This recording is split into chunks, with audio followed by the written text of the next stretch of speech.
সকাল সকাল হোটেলে চেক আউট করে ব্রেকফাস্ট করে বেরিয়ে পড়লাম পুরো সাউথহাম্পটনটা ঘুরে দেখতে।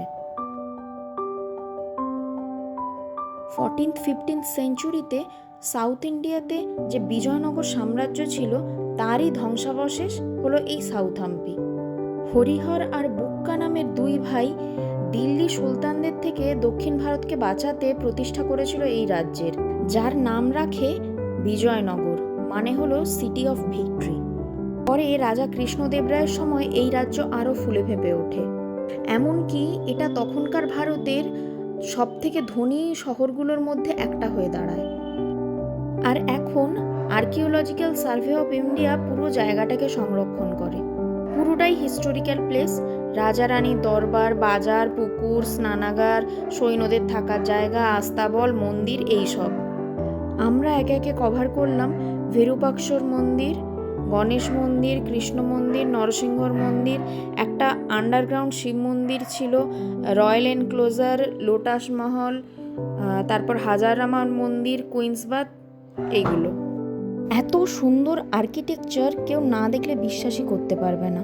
প্রতিটা পিলার, প্রতিটা দরজা, প্রতিটা চৌকাঠে সূক্ষ্ম সূক্ষ্ম কাজ করা, অপূর্ব।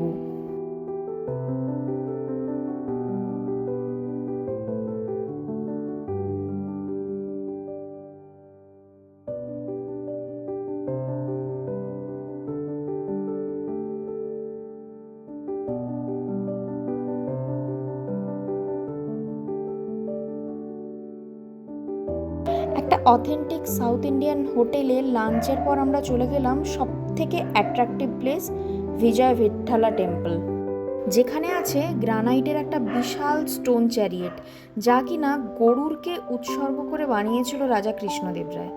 1986-এ এটা ইউনেস্কো ওয়ার্ল্ড হেরিটেজ সাইট হিসেবে আখ্যা পেয়েছে। 50 টাকার নোটের পেছনে এরই ছবি আছে।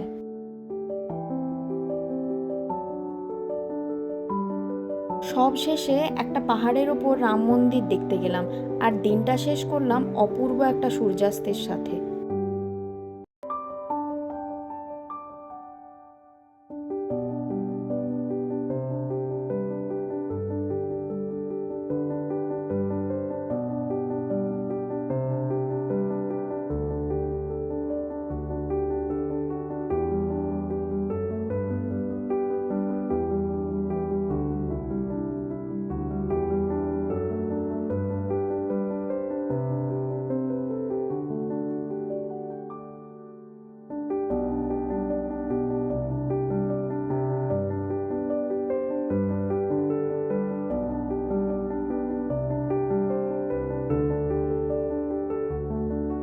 দারুণ একটা এক্সপিরিয়েন্স আর মেমোরিজ নিয়ে ফিরলাম।